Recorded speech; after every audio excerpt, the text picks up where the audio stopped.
Elimination Chamber is this weekend in Perth, Australia, and while I said that I really wasn't interested in doing too many predictions, because for the most part I don't, it's a very small card. I feel like I have an idea of where I think it's going and what I would like to happen, so maybe it's a fun time to do some predictions. I don't know, let's go. Like I said, kind of a smaller card with the big Elimination Chamber matches, so we have kind of what felt like a thrown together tag match. We have the Judgment Day versus Pete Dunne, and big strong boy Tyler Bate. I don't know what to really expect from this match. I'm not expecting a whole lot of anything. I'm looking for a domination by Judgment Day.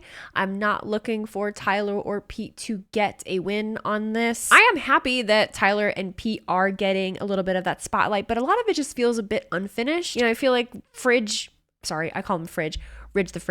Holland just went to NXT and left Pete on his own, and things just kind of fell apart with all of them. So I feel like Tyler and Pete are almost in limbo. Maybe beating the Judgment Day would be the thing that would give them a little bit of credibility and build them up as a tag team. But beyond that, it feels very rushed. Doesn't make a whole lot of sense to me. I am going to say that the Judgment Day will come out on top. I can't imagine that the titles would change on them. The only other standalone match that we have is Rhea Ripley and Nia Jax for the Women's World Heavyweight title. Again, I feel like it's a very boring answer, but I do not see the title changing hands at Elimination Chamber, especially against Nia Jax at the place that they're at right now. You have both Liv Morgan and Becky Lynch telling their story as far as why them winning the Elimination Chamber match and going after Rhea at WrestleMania is the right move. Liv is talking about her own redemption and her history with Rhea Ripley being in a tag team, and Becky is just talking about beating her in order to prove her superiority as far as her being better than Rhea. And while Nia Jax is a force to be reckoned with and someone that I actually really enjoy and would like to see win the championship, I don't think they're going to take it off of Rhea in Perth, especially it's her home country. She's one of the only Australians on the card, I think, that's actually in a match. You have to fact check me on that at time of recording, but we're going to say Mommy retains, and Mommy has her big moment at home in Australia. I'm actually really happy with the lineup for the Women's Elimination Chamber match. It's stacked up to be really great. We have Liv Morgan, Raquel Rodriguez, Naomi, Becky Lynch, Bianca Belair, and Tiffany Stratton. There was a segment on Monday Night Raw where all of them got to have a chance to spat at each other in the ring, and it honestly was very entertaining. We have so many different women telling different stories as to why they're the ones that should be winning the Elimination Chamber match.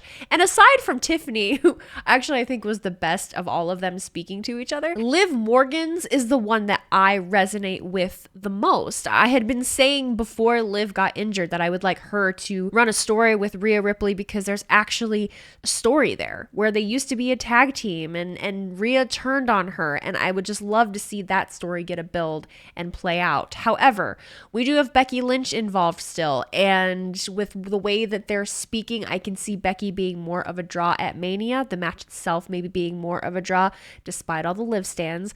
So I am going to go ahead and predict that Becky is going to come out on top of this match.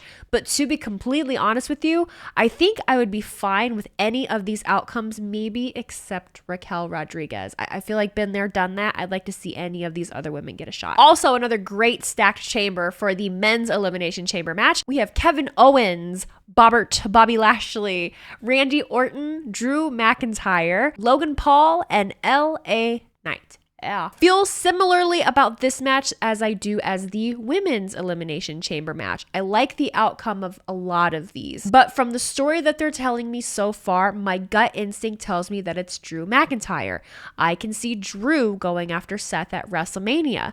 However, the only thing that holds me back and really makes me think hard about what exactly the outcome is going to be is the fact that Damian Priest is still senior Money in the Bank and how that is going to play out and when that's going to play out. Because I would hate for Drew McIntyre to beat Seth Rollins at WrestleMania and Damian Priest come in and take it away from him, even though it would build a lot of great heat considering Drew was always having his opportunity taken away and people are always getting in his way. Like, I share the same sentiment as not wanting Cody to win at WrestleMania and having Damian Priest cash in. I'm not liking a successful cash in scenario no matter what title is involved at this point, so I'm not really sure what to expect. Logan Paul already has the US title. He doesn't need to win the chamber match. LA Knight, I would prefer to go after Logan Paul for the US title, so we'll see how all of that shapes up. But for right now, as much as I love Randy Orton and Bobbert Lashley, I'm gonna hope that Drew McIntyre can finally capitalize on all the bullshit he's been spinning so he can shut the hell up.